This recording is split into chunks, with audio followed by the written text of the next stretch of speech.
our bodies adapt to demand. So if we reduce the demand on the body, well, we get soft, weaker, less adaptable bodies that are not going to survive the apocalypse, not going to survive the zombie invasion. They're not going to. We haven't built in the everyday hardships that would build resilience. So I think part of the idea that we should be coming to is that, well, in some ways we should be minimizing time in the gym and maximizing challenges in our everyday life.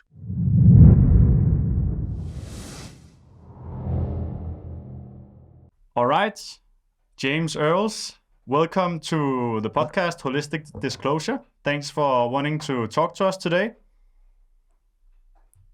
Well, thank you. It's an honor and a privilege to be here. Thank you very much for the invitation. It's lovely to see the both of you. I assume that you're hanging out in your sauna. Yeah. It's our little special studio here in Denmark. For now. The cold sauna. Nice. It's getting a little cold though, but yes. Yeah. So James, you are the director of Born to Move. You are the author of Born to Walk and author of Understanding the Human Foot, which is where I know you from, because I think I got the book in Christmas present last year or something like that. And and then I got to know your work and the many similarities that we have in our approaches to understanding the human body and the human foot in particular. So maybe you can give us some more information about who you are. Okay, lovely. It would be a privilege. I hope you weren't too disappointed when you opened that wrapper Not on at Christmas all. morning and discovered a book on understanding the human foot. So I'm James Earls. I'm originally from a little town just south of Belfast, and I think, like many people, struggled through teenage years of trying to find my way in life, and I got interested in complementary therapies. I did a degree in psychology, just because I had no idea what the heck I wanted to do. It was my father's dream to get me into the civil service or into the bank. And by the time I finished my degree in psychology, he thought I would get a job. And I thought, no, I still don't know what I want to do. I did a year's voluntary work at a peace and reconciliation centre in Ireland, where we did a lot of conflict resolution, prejudice reduction work. And I met lots of wonderful people there that were dealing with very high levels of stress because of the troubles that were going on, so-called troubles, and the conflict that was going on in Ireland. And that's really where I started to see the power and potential of just spending time with people, and the power and potential of touch and positive touch and positive movement. And then at the end of that year, I decided that's what I wanted to dedicate my life to, I suppose, as it's become. And I trained in aromatherapy, and that was pretty much all that was available in Belfast back then as a basic training. And then through the early mid-90s, added lots of different remedial techniques and reflexology and on-site massage and bits and pieces. And then towards the end of that decade, I came across the writings of a guy who I think we've also talked to, Thomas Myers. And he hadn't yet published Anatomy Trends, but he'd published a number of anatomy articles in the American Massage magazine. And I really liked his style of describing anatomy rather than teaching it, rather than just the normal presentations. I don't know how many anatomy lectures you've suffered through, but I had suffered through many. And in that magazine, I saw he was coming to Dublin. Not many people came to Dublin back then. So I jumped in the train, went on, and it was one of his early presentations of Anatomy Trends idea. It was before the book, the first edition came out. And I went, wow, that looks interesting. And I then signed up to train with Tom in what was then Kinesis Myofascial integration, and eventually became a teacher for him. Taught Anatomy Trends through Europe and worldwide, from 2005 through to about 2017. And in that time, I'd also trained with the Gray Institute. I did a functional movement training with them. Partly because whenever presenting anatomy to a number of people who said, "Oh, that sounds like something Gary Gray would say," and I thought, I have no idea who the heck Gary Gray is. But eventually, I Googled and found him and thought, "Wow, that's such a wonderful and rich understanding of human movement, and the vocabulary to describe human movement was so well developed." So I went to Adrian, Michigan, and did the training with them. And then over the last number of years, I've been trying to find the blend between manual and movement therapies, and bring as much understanding of functional anatomy to our worlds as I can. So that's where I'm at the moment. Yeah, for sure. So when you say Tom Myers, I assume that you're also doing a lot of work with anatomy trains and the research of the anatomy trains principles. How much are you utilizing these principles of anatomy trains, which really is the division of the myofascial networks in the human body into traction stations? Mm. How much do you use that in your daily life and in your body work?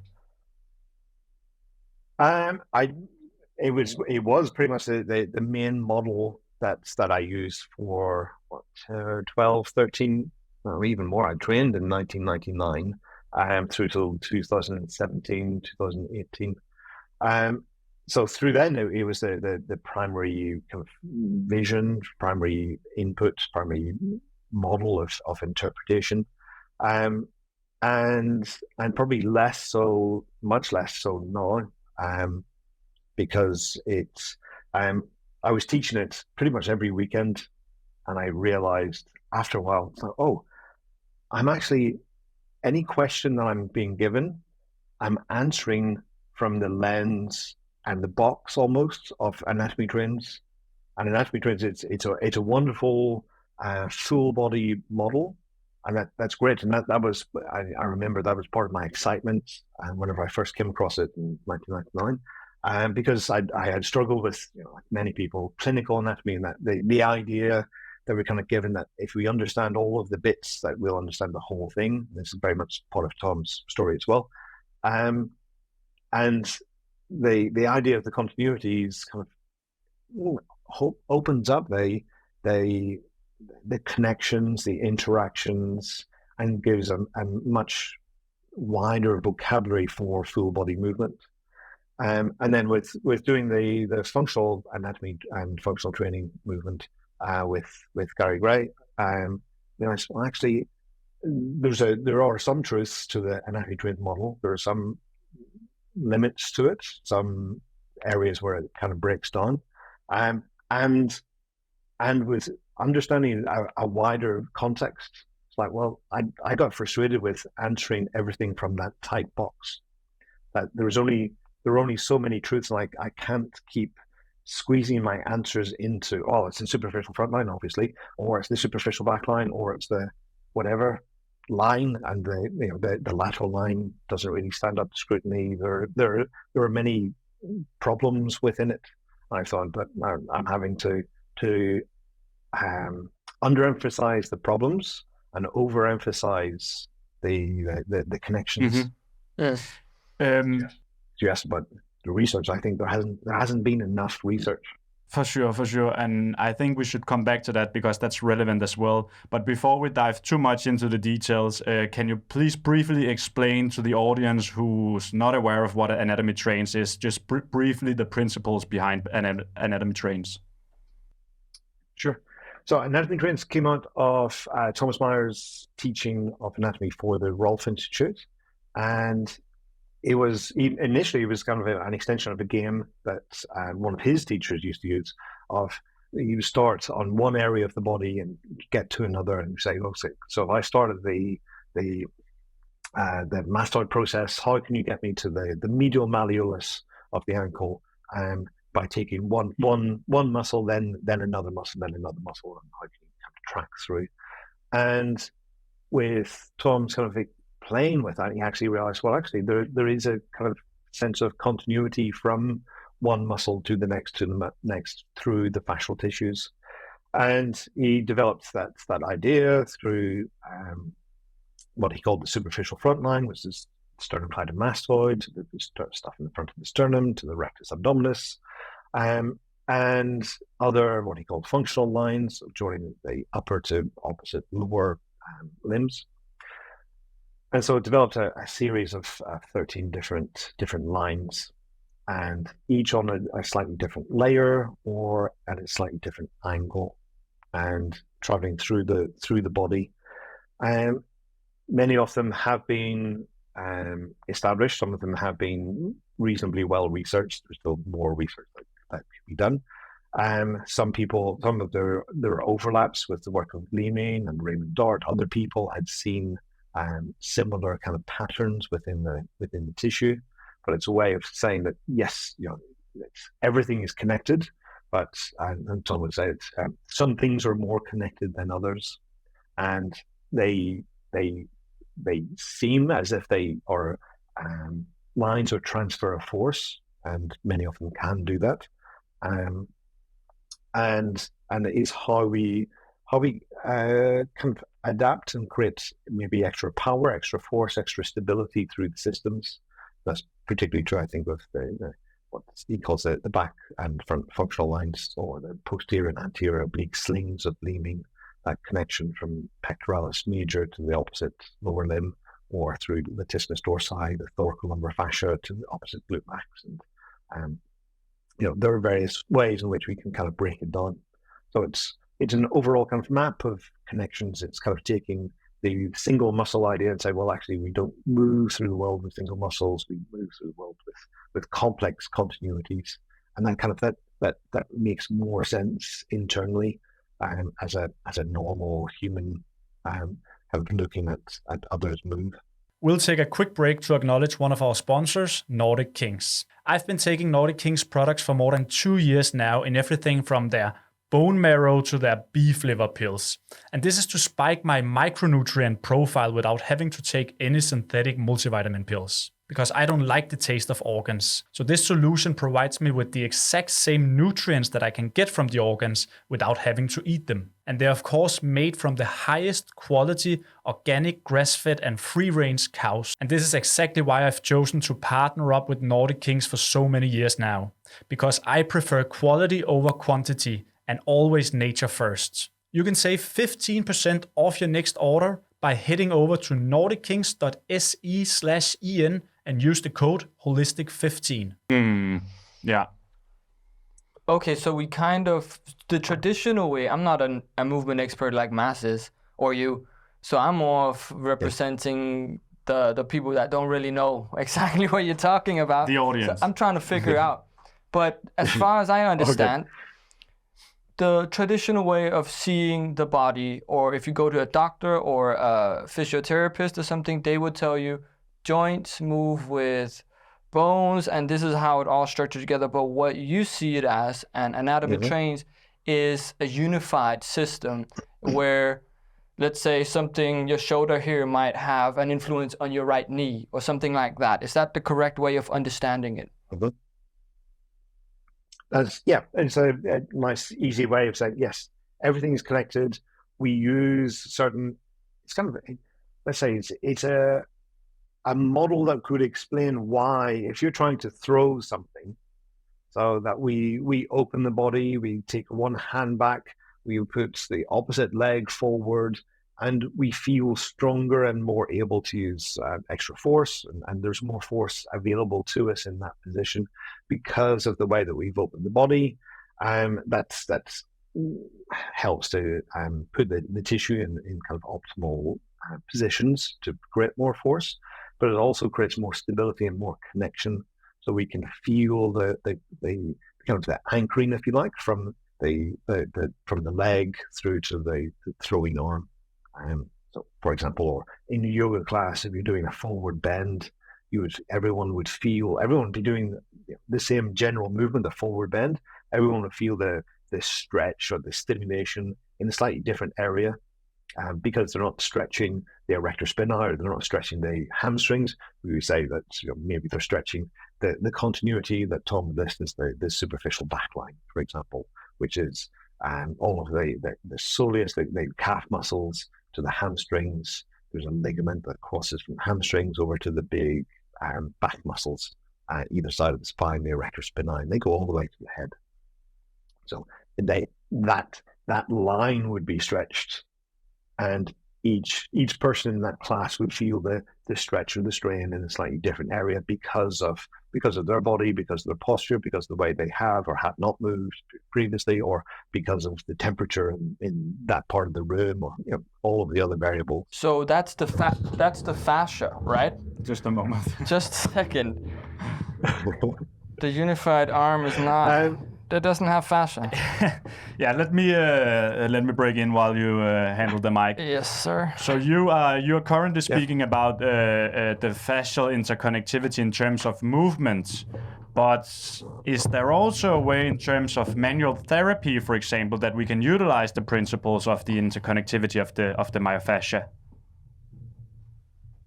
Absolutely. So there's a way of kind of assessing through it, for example, so the simplest example is that with that forward bend, and a very common workshop display of how that you can use it is to have that forward bend. People feel the stretch wherever they feel it. They can measure the range, and then to roll a ball or to have some body work done on the plantar fascia, and that work seems to perhaps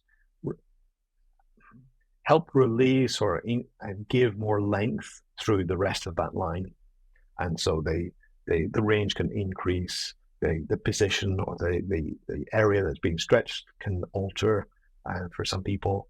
So yeah, it's very common to work in one area of the body and for that to communicate somehow to another to give more ease or change position or increase range of motion. So we can also use these principles to maybe diagnose where the issues are, because from what I see, if we take the superficial backline as an example, I think it's a brilliant example because so many people suffer from low back pain or hamstring issues or calf pain or neck pain for that matter.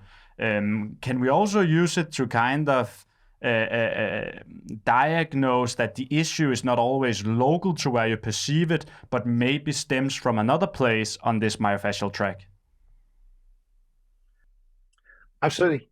So yes, the restriction can be held in any other part of the body, and the anatomy trains gives me a line to follow to try and find the most likely culprit. So tightness in the back of the neck. Well, let me follow down what kind of movements do you normally do? Or are you going to yoga class? Or are you sitting in front of the computer all day? What's happening? And it's that kind of sagittal plane flexion extension pattern is very common. So by following down through the line, I might find other areas that are kind of quiet. They're not giving symptoms, not presenting symptoms, but don't seem to be moving with the same kind of quality as they should. They don't have the same kind of strength, perhaps, or they less able to lengthen and contribute to movement. So it's very, again, a common workshop experience of just making a movement, looking at your right hand, making movement. You feel the response right the way through the system, right down to feeling your left foot pronates. If you look at your right hand and turn, if you're standing, your left foot pronates, your right foot supinates. We take away the left foot supination, we get less movement of the hand. So we need to understand how the whole system reacts. And so if I have a restriction somewhere, I can compensate for that restriction. So if I lose pronation, if I need to get to a longer range, I'll use recruit somewhere else in the body, put a little bit of extra stress or strain on that, and that's going to be the area that's symptomatic, but it's got kind of nothing. This would be the victim, if you like. I need to go and look for the other area that is quiet, it's not contributing, and in this case, a bad example, it could be the foot, so that I have a normal contribution through the whole system. And so anatomy trains give us one way of kind of seeing that giving a lens to interpret through the system. Okay. Interesting. But then how would you, let's say that I would have an injury in my left forearm, but it's not local to here. Mm-hmm. How can I track, would I be able to myself to kind of, through that knowledge of fascia and the fact that it's not local to here, would I be able to find out if it's actually located somewhere else myself? Or would I have, how would you figure out? You may be able to. It all depends on what the area of the condition is. It'll be some simple stretches, and you can feel the quality of the right side compared to the left. You can feel the quality of the tissue kind of gliding through. Feel what's happening in the hand. Feel what's happening through the wrists, finger flexures, coming up in through both biceps and triceps, and the quality of the valleys in between them. Coming up into pectoralis major, and being able to compare that left and right. So being able to feel the quality is it the same way as you would with an avocado. If you're buying an avocado or a melon or anything in the food shop or the meat shop, you pick one up, you compare what's the quality of this avocado compared to that one. Which one do I want to buy? We overcomplicate things sometimes. It's like, well, if you're buying a piece of meat, and sorry, that's essentially what we are. If you're pressing and prodding, it's like, well, which side would you buy if you were buying it? Which one is a little bit more ropey, and which one would need 3 hours of cooking rather than 10 seconds, kind of flash fried? Makes sense, but that also, I guess, it kind of shadows the way that people train these days. If you go to a fitness center or like a gym, people would be looking at muscle groups, mm-hmm. and they would try to get one part really strong and kind of forget about other parts of the body, which sounds completely contradictory to what you're talking about, that you have to think about it as in a holistic way. Mm. Mm-hmm. Yeah. That's again, many of the more kind of functionally oriented schools of training are using anatomy trains and full body movement, and getting away from the isolated model that we've had. So we've had, an exercise, gym-based exercise up until the last maybe decade or 15 years has been very much almost clinical anatomy based. It's that idea of isolated movement. So, which is what we get from the anatomy books, and that's fine for what it is. It's fine if you want an aesthetic, if you want to look like Arnold and go and compete and make sure that you've got symmetry, then that precision can be a very useful thing. And we can ask the question, and is that a normal, everyday, functionally healthy approach to movement that is appropriate for most people? Because most people coming to my clinic, they want to be more successful in their normal or everyday life. They want to lose a little bit of weight. They want to be stronger. And why? I want to reduce the morbidity, length of morbidity at the end of towards the end of my lifespan, and I want to be as successful as I can right now. And that's going to be enhanced with longer chain, more functionally oriented or functionally thought through exercise rather than isolated. But I think isolated exercise still has its place because it can still build me up into a position of strength where I'm able to do longer chain, more complex, more interesting, more functionally appropriate work. So I'm not totally against the isolated, but it's not as a single everyday. We'll take a quick break to acknowledge one of our sponsors, Functional Self. Functional Self isn't just another health store, it's a lifestyle. I've been taking many of their supplements for years now, including the MagTech Magnesium, which contains 3 of the most essential magnesium types there is, and this makes me sleep like a rock. To the Rosita cod liver oil, the king of fish oils, which is a rare, unprocessed fish oil naturally high in vitamin D and A.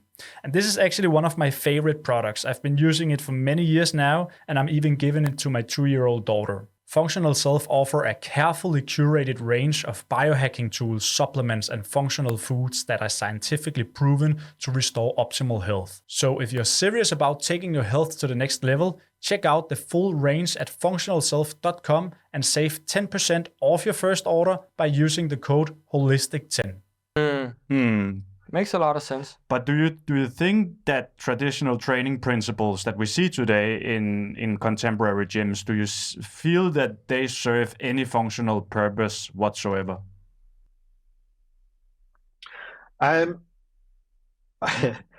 would revert to my earlier answer. I think I would define functional as any exercise or any intervention is functional if I understand the reason why I'm applying it. So I think, as opposed to, so many people say, well, this is a functional exercise. It's like, well, is it? Just because you're waving your arms around doesn't make it functional. It's just an exercise.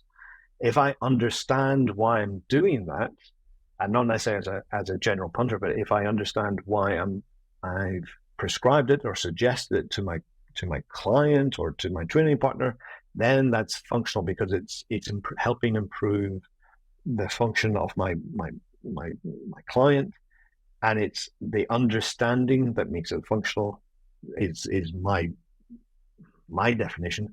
So I would go to, well, a clam, it's a big thing in social media world, the clam is not functional. I would say, well, if that is the start, if that's all somebody is able to do, and if I give you that simple, easy to do exercise, that is a functional exercise for you so that you can build up towards better function.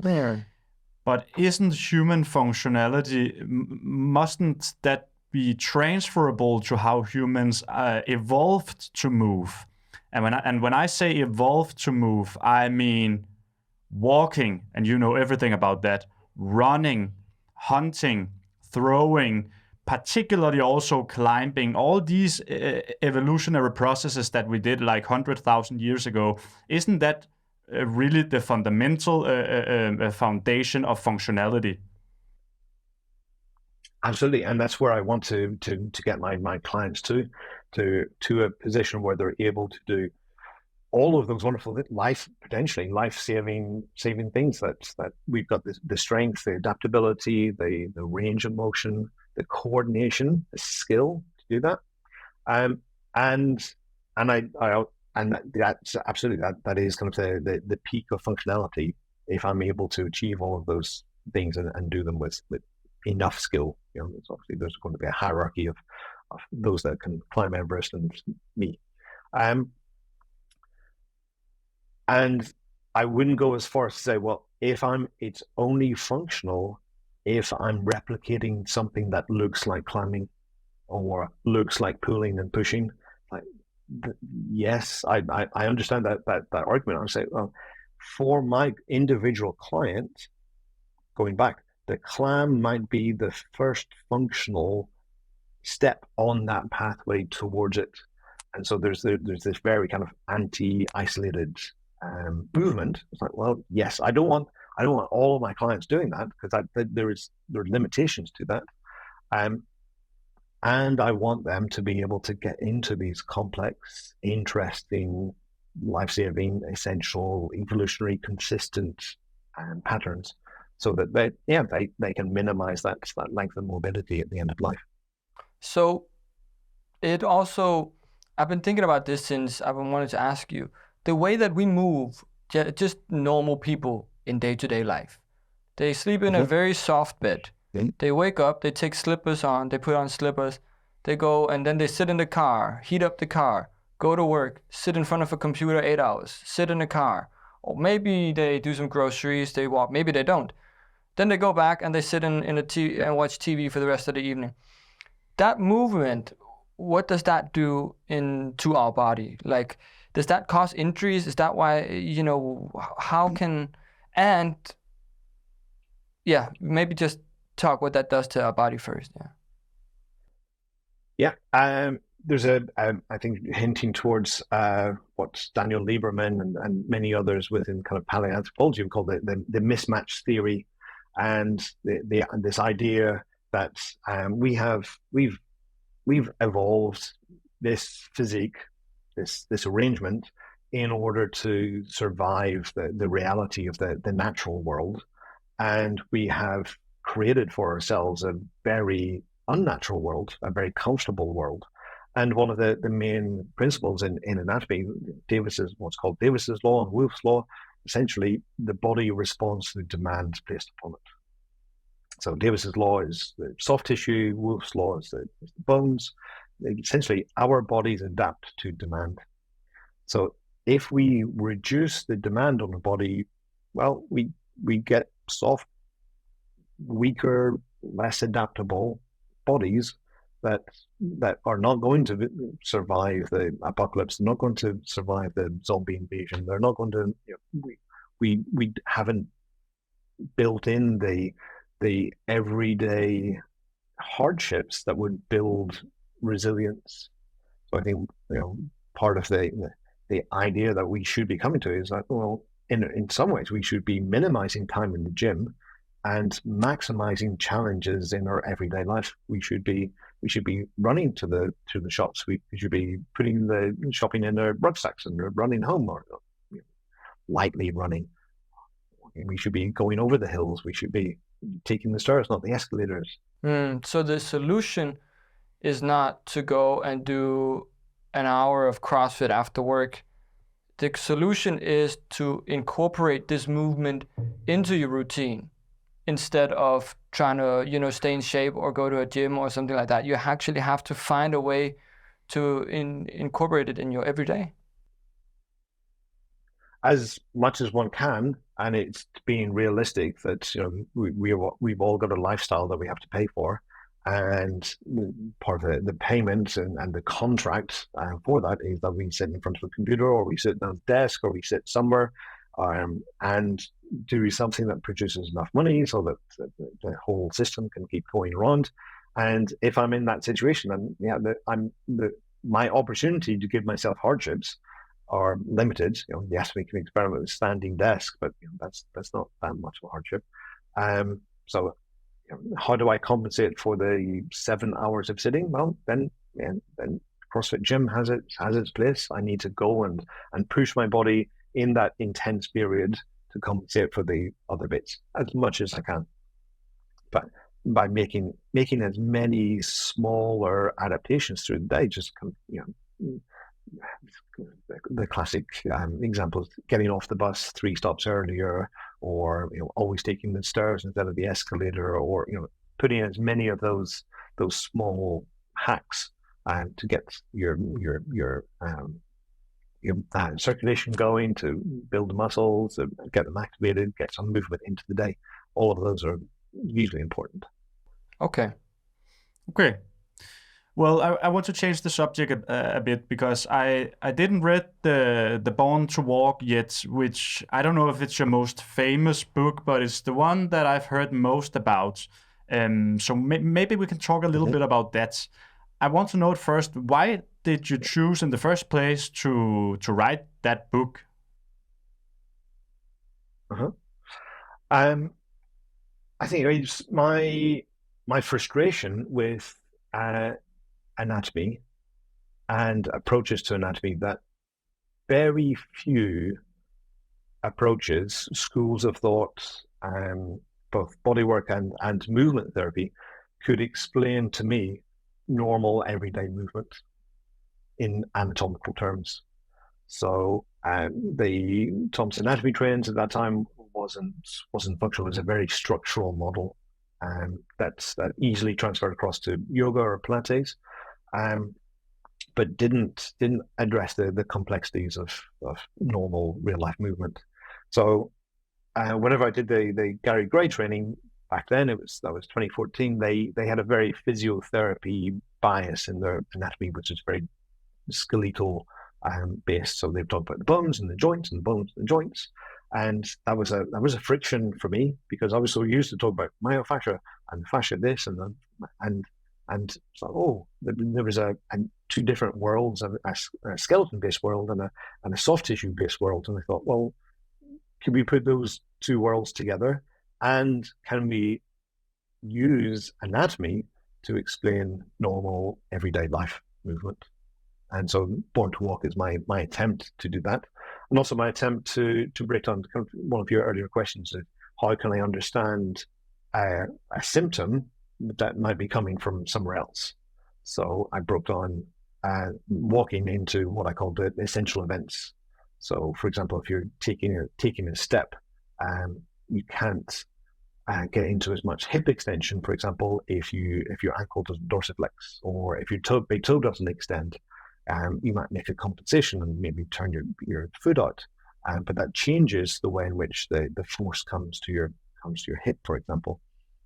So it kind of marks out some of that, a way to break down the gait cycle in a series of interrelated and interdependent events around joints and soft tissue. Okay. And how did you conclude the title that humans are born to walk? What is the conclusion that this is our birthright? It's our birth. I think it's Tom and I. We've always had a similar, sometimes similar question of why are we this arrangement? When you look out in the natural world, we are the only vertical upright bipeds. There are other bipeds, but they have a slightly different arrangement. And for me, it comes down to efficiency. It's that we're more efficient by standing up. The alignment with gravity, it lets us take a long stride. And I hesitated in the title, and when working with the publisher, I had a list of kind of he wanted suggestions for a title. I made a list of 7 or 8, and okay, so which is your preferred? I said, well, my favorite is Born to Walk, but I don't want to use that because Born to Run had been published 3 or 4 years earlier, the Christopher McDougall book, and that was an extension, or extended the writings of Daniel Lieberman, Professor Lieberman from University of Harvard. He said, well, modern human, our anatomy is kind of designed through evolution to run. It was running that really kind of finessed us. And I don't disagree. I just think, well, and walking came first. So the Born to Walk was not an antagonism towards the Born to Run idea. It was a preferred title, and I went, I like it. That's my preferred, but I actually don't want to use it because of Born to Run. But the publisher said, no, we need to use Born to Walk. So I think for me, it does come out. There's a reason why we see that gradual evolution to a more upright stance, and that was initially for walking because it's more efficient. It's easier to walk around the world on 2 legs than it is on 4. And the proof of that is, a wonderful exercise. You want to build strength, is go down on all 4s and crawl. Yeah. Yeah, for sure. So if we evolve to a more erected posture as an evolutionary and survival advantage, then what does posture play into this role? Because then I assume that we have to have a certain level of good posture and not get too pushed down by gravity, so to speak. Mm-hmm. Yeah, posture is I think it's undoubtedly important. I know in my world in bodywork, manual therapy, it gets challenged because there's no direct, when everyone does the research, there's no direct relationship between bad posture and whatever symptom you want to choose. I think that's a misunderstanding of the individual. Research is based on groups and numbers and direct correlations. That's not how human anatomy works. It's much more individual, much more complex, and much more interesting than that. So I'm off the time. I think we're on the same page. Posture is important. If I slouch, I'm not going to breathe in the same way. My diaphragm is not going to move in the same way. The circulation is not going to flow in the same way. I'm going to lose tone if that becomes a habit. So posture is absolutely important, and eventually habitual posture becomes the way that I move. So If I'm constantly in a shortened, weakened position, well, my movement options are going to be limited by that pattern. So absolutely, I need to address postural imbalances. I need to address imbalances left and right, front and back, and superficial and deep, in order to get a better flow of both circulation and breath through the system. So lymph flow, everything is going to be affected if I'm in a compressed position. It's just a way to disease and to dishealth. Yeah. Okay. Well, I have a question if I can change the subject, because the foot, it's a very it's a very complex structure, I imagine. I mean, you're the expert, not me. And I have since, I don't know, for a year or so, I have been walking barefoot and running barefoot sometimes. Not because I've read any books, but because I felt like strengthening that structure, which I feel is the foundation of, maybe the posture. It just felt intuitive to me. But now you're here, so now you can tell me if that's a good thing or a bad thing, and a little bit more about the foot. It's absolutely a good thing to spend as much time barefoot as is feasible. I assume it's about to get quite chilly up in Denmark right now. Yeah. So it's not always the best idea. So a little bit of protection, and we have been protecting the foot for thousands of years with some wrapping or other. The problem is modern footwear compared to just having a bit of leather to help keep your foot a little bit warm as you walk in the snow. They're different things. So I think your innate sense of the connection and the importance of the foot is wonderful, because so few people have that. So many people have had to be educated towards that. I have that relationship with one of the minimalist shoe companies here in UK, Vivo Barefoot, and they're forever, and many other minimalist shoe companies as well, just pushing on the education that your foot is important, and we shouldn't be squeezing it into these contained, tight, movement restricted things that just kind of we think look good at the end of our feet. So yeah, that's not a good environment. We question about posture, but we could talk about the environment that we put our bodies into kind of determines somewhat our posture. And we know that for our posture, but we don't think about it for the posture of our feet. We have a very constrained environment for our feet. It's like, well, what's that going to do? Can you imagine walking around in a straitjacket all day, like every day? What's that going to do to your upper body strength? What's it going to do to your core strength? It's like, well, the body responds to demand. Like, well, I need to be free to move, in order to maintain the flexibility and in order to maintain the strength. So, it's crazy thinking, but we will have healthy feet if we keep putting them in unhealthy environment. Yeah. Yeah, I often compare it to the metaphor of having a so tight glove on your hands that you can't move your fingers. Like, imagine what would happen to your hand in like 1 or 2 years. You wouldn't be able to spread your fingers. And that's the stupidest thing you can do. And it's just as stupid as with your feet, because the movement of your feet determine the movement of the rest of your body. But can you tell us what mechanically happens to the foot when we enclose it in such a narrow shoe that we do today? Sure, there are probably two main things. One is the narrow toe box.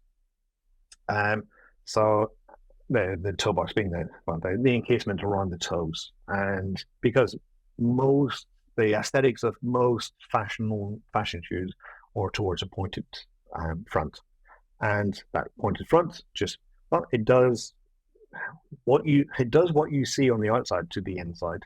It encourages the first of the big toe and fifth toe to start pointing inward, and this is more extreme in women's shoes than men's. So that's why men's feet tend to be a little less bunion ridden, fewer areas of hard skin. because men's shoes tend to be less pointed. They have a slightly wider aesthetic to the toe box. So the cramping of the toes in terms of space, so that's one of the major drivers towards bunions. So bunion on the big toe, or what's called a bunionette, or Taylor's bunion on the little toe, fifth toe, when it starts to kind of curl in a similar kind of way. So both first and fifth toes are kind of pointing in towards the middle of the foot. And then the other is the gradual weakening of the intrinsic muscles. So the so-called intrinsic muscles are the muscles that are only connected to the foot. And there are many of them, kind of complex arrangement. And the really important ones span the underneath of the foot, so the what's called the plantar surface, so the area that's almost in contact with the floor. And because they're spanning that what I prefer to call a half dome, they're actually reasonably responsible for maintaining the integrity of that domed arrangement or domed architecture of the foot. So if they get weakened, then we undermine the integrity of that bridge or that dome, and so it's more able to collapse. It's less able to stabilize itself, and you ended towards a commonly quoted sort of mentioned of Leonardo da Vinci, who said that the foot is a masterpiece of engineering and art, because of its the complexity of it. It has 26, he didn't say, but others quote it. It's 26 bones, and it has so many joints, 33 joints, and so many soft tissues, and so on and so forth. For me, the wonder of the foot is not the statistics. It's not that it has 26 bones, and that's not the interesting bit. The interesting bit is that those 26 bones can be adaptable and mobile, which is exactly what you need. If you're going to run barefoot across streams and up hills, and you need a foot that when it lands can open and adapt and mold to the surface and have some grip. But whenever you come to pushing off and getting that extra power to keep you moving forward, you don't want a mobile flopping foot. You want a foot that is relatively rigid and kind of secure, and provides a platform to deal with the forces that you're about to send through it. So if you imagine you're up on your toe and you're just about to push down onto the rock to push yourself forward, you need stability, not just in the rock that you're landing in, but in your foot that you're about to push through. So if you imagine you have a wobbly rock, you're not going to have a very successful push. If you have a wobbly, weak foot, it's kind of a similar dynamic. You're not going to have the same security to transfer that force through. That's the wondrous bit of the foot, that it can be fantastically adaptable and mobile enough, nowhere near as much as our hands, because it's a different arrangement, but it can go from mobile to stable because of the bony arrangements, and that's a lot of that is in the architecture of the bones, and they need to be held together by the integrity and the strength of the soft tissues. And so if we keep the foot in that constrained environment, weaken the soft tissues, don't let them go through their normal range of motion, because another thing of the modern footwear is that it restricts or limits some of the movement, so we don't go into toe extension as much, and we don't go into it in the same way. So suddenly I've got bony changes because of the shoes, I've got alignment changes in the joints, and I've got weakening, just natural weakening of the soft tissues because of the environment, and that just doesn't make sense. We need to set the feet free by letting them do what they should be doing. So we talk about kind of daily lifestyle changes, and one of the simplest ways to start moving more functionally is to not necessarily get rid of all of the fashion shoes, but at least to start wearing more minimal shoes and spending as much time. You mentioned going into slippers, spending as much time barefoot as possible. Get your feet doing what they should do. Yeah.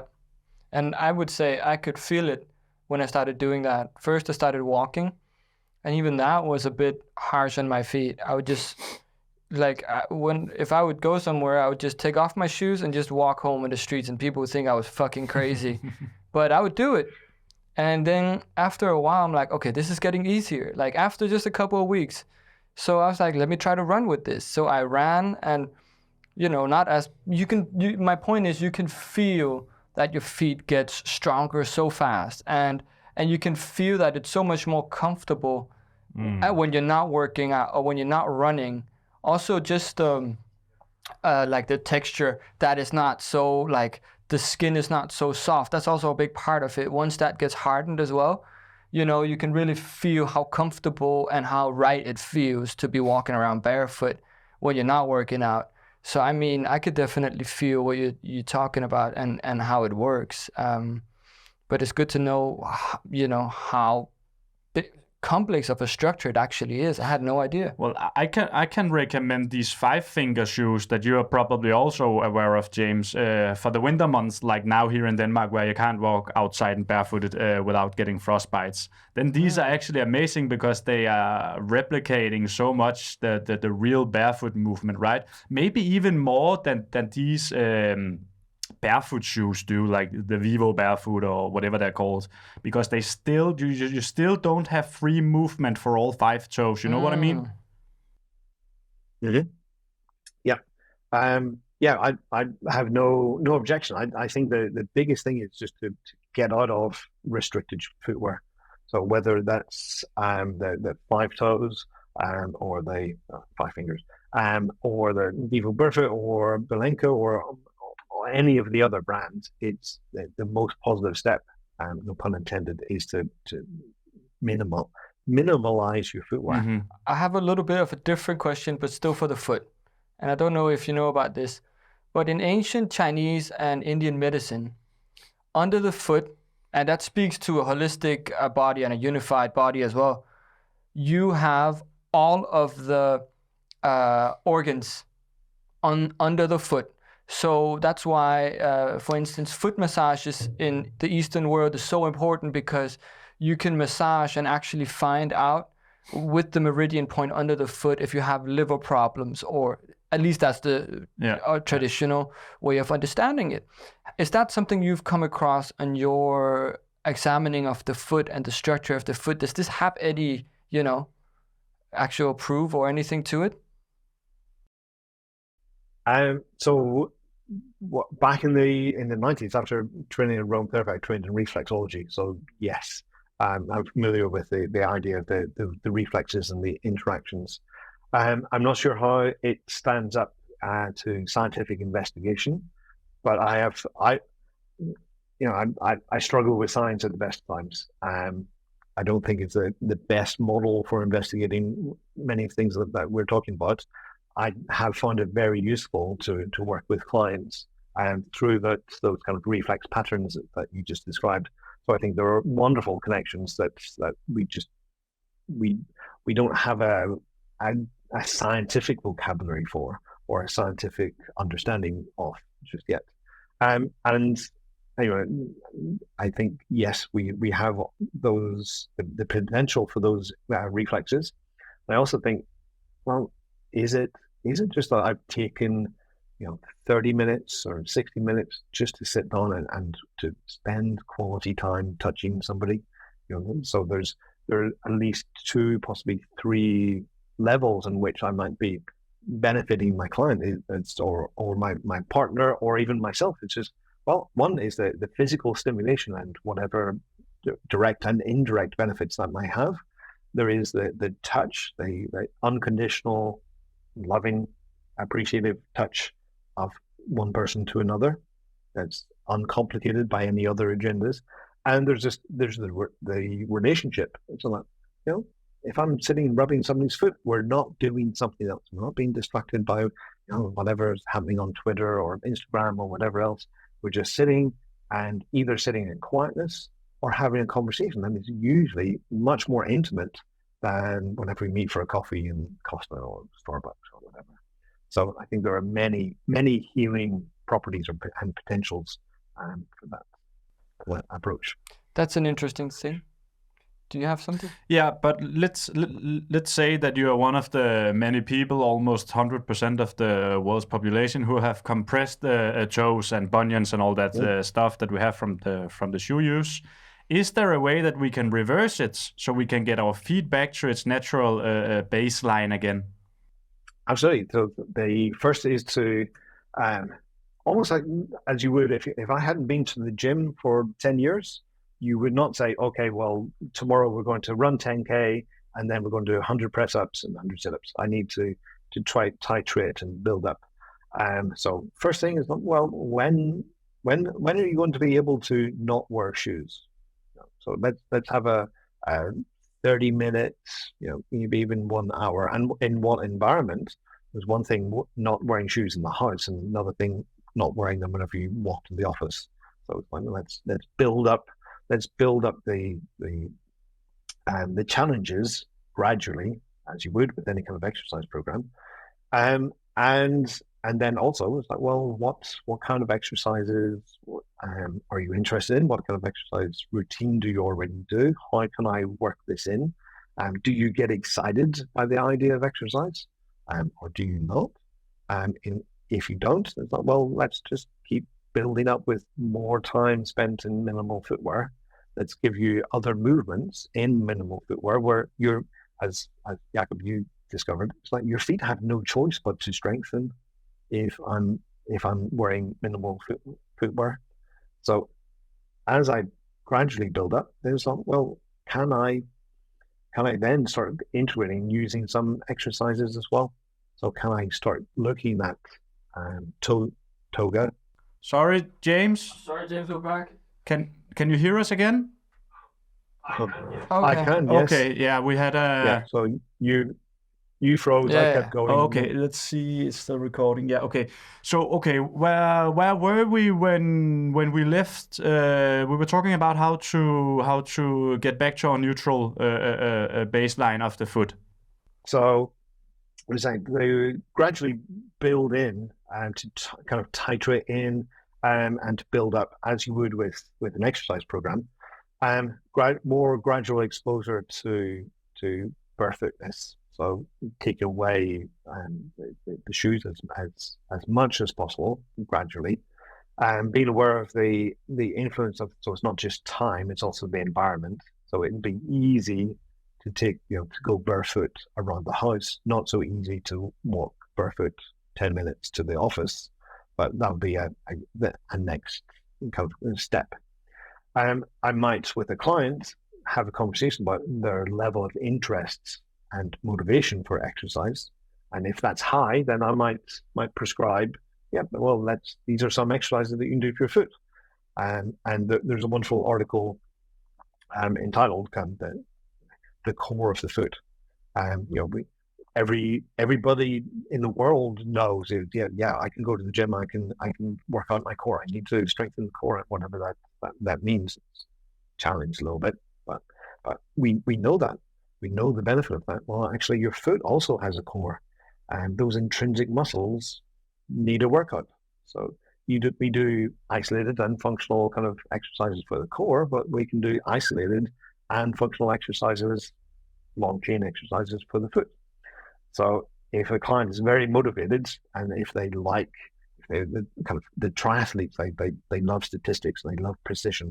If they're that way, then I will give them specific exercises for the foot. If they're less interested, then I know. So as I said about Jakob, you mentioned was just going barefoot strengthened your foot, just because your foot was having to respond to the demands placed upon it. So I don't necessarily need specific exercises for everybody. So just saying, okay, well, whenever you go to the gym, whenever you just wear a minimal shoe, or if the gym is happy, go barefoot. And then I may also prescribe there are different exercises, kind of remedial type exercises for different foot patterns. So if you have a more supinated, high arch, more restricted type foot, I'll think about more mobility exercises, using a lot more kind of rotation through the system to keep it mobile. If it's a more pronated type foot, I'll use many more strengthening exercises, more kind of reaches and lunges, so you're having to come up and use your foot and mobilize those toes. So I'll either give very specific exercises, or I will give an exercise that I know will have a certain reaction at your foot. So something that keeps it planted and rotating for the restricted, something that has it coming up onto the toes, onto the ball of the foot, for something that needs a little bit more strengthening. So even medicine ball throws, just coming up, coming right up onto the ball of your foot as you throw that medicine ball, giving some resistance back on. That's going to be quite a workout, not just for your upper body, but also for your feet. Those kind of things. What about equipment such as toe spacers, toe separators? Are you aware of those, and have you tried them practically? I am. I've tried them. My wife is a firm believer. She's had a few issues with sesamoiditis, so she's been wearing them, I think, pretty much every day for the last 4 or 5 years. So they're a wonderful tool for kind of regaining and opening that interosseous space, the space between each bone. So absolutely, I think that they've been a kind of groundbreaking addition to our toolbox.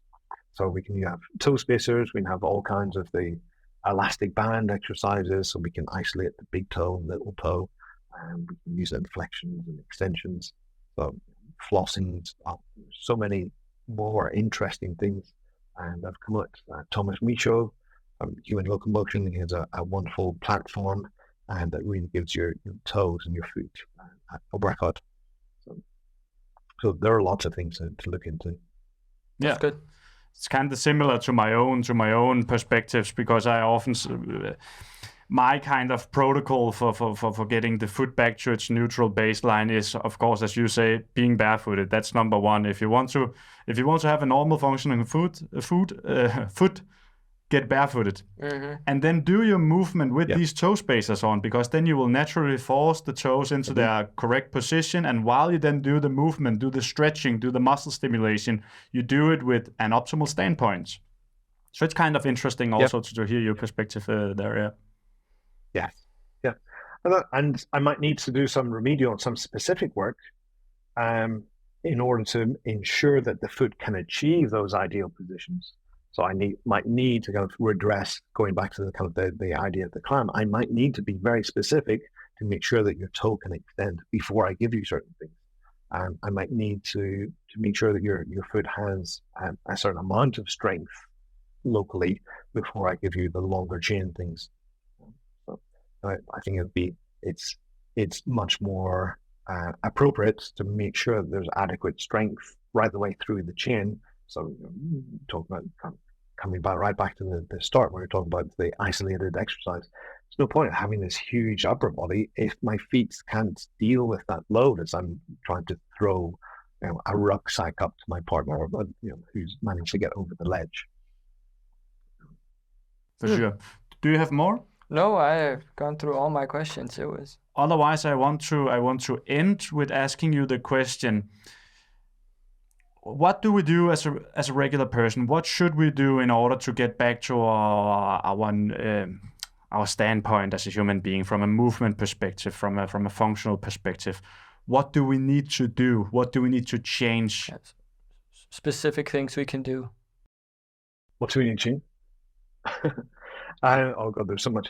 I think looking at and making as many kind of sacrifices. They seem like sacrifices because they make us comfortable. Thinking about what things around me what kind of channels am I in my life that are just non-essential comforts that actually I don't need.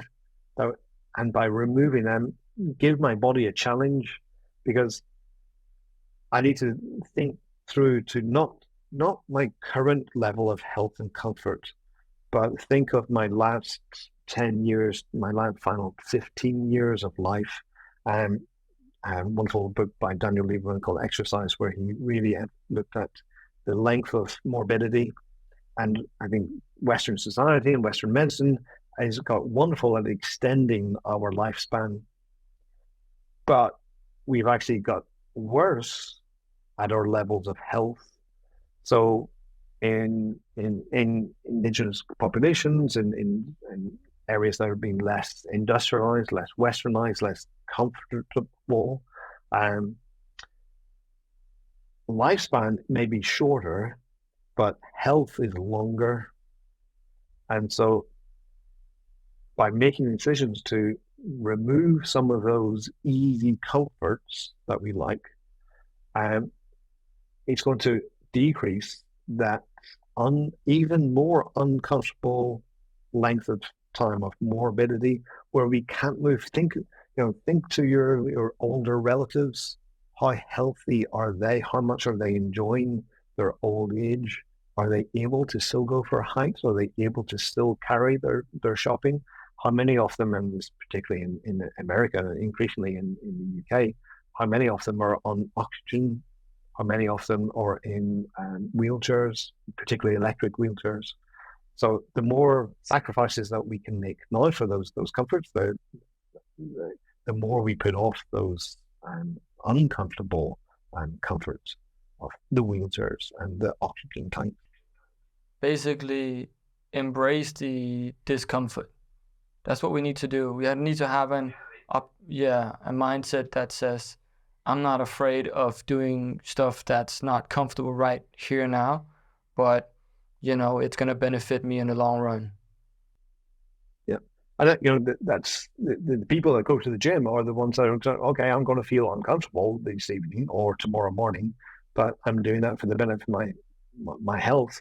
And that generally the mindset is it's still short term. Very few people are thinking of it long term, and some are. But I think we do need to reconfigure our mentality towards longevity of health, and that's much more encompassing. I mean, we agree because we literally just spoke to a 100-year-old woman, and that's kind of what she said too in a different way. You got to be able to take on the challenges that come ahead, and and have a positive mindset to it. And I guess in our age, we have to maybe even actively seek it out, Yeah, feel the fear and do it anyway. Feel the discomfort and keep on doing it. As long as it's not dangerous and as long as it's not insulting to anyone else, I mean, physically or mentally. Then we need challenge. Our body thrives under challenge, and again, going back to one of the things that you said earlier, we design our body, we design our health. We're the designers of ourselves. Yes, there are genetic influences, but those are minimal compared to what we thought they were. So we need to take charge and confront ourselves psychologically, emotionally, in order that we can then start challenging ourselves by just saying, I don't need these comforts. I don't need these 3-inch cushion shoes. I don't need the 16 layers of thermalites before I go out hiking. Maybe I do in Denmark in the middle of winter, but I want to say thank you for your participation here and for wanting to take you the time to talk to us. It's been interesting to get to know you and to get to learn the author behind the book that I've been reading, and for sure I need to buy the Born to Walk as well, because it spikes an interest in me. Yeah, me as well. It's super interesting, and thank you for coming on, James. Yeah, so I noticed you. Well, it's been a privilege. Thank you. So I noticed on our post that we have read many of the same books, and particularly a fan of Alexander and the work that he did on tendons and animal movement, animal locomotion. Definitely, it's super interesting. A lot in common. And so so it's been a pleasure. Thanks, James. And if people want to learn more about you, where can they find you? So borntomove.com, or on Instagram, it'll be @_born to move. Okay. Yeah. Fantastic. Thank you so much, James. Lovely. Thank you. Take care. Thank you, James. Ciao. Have a great day.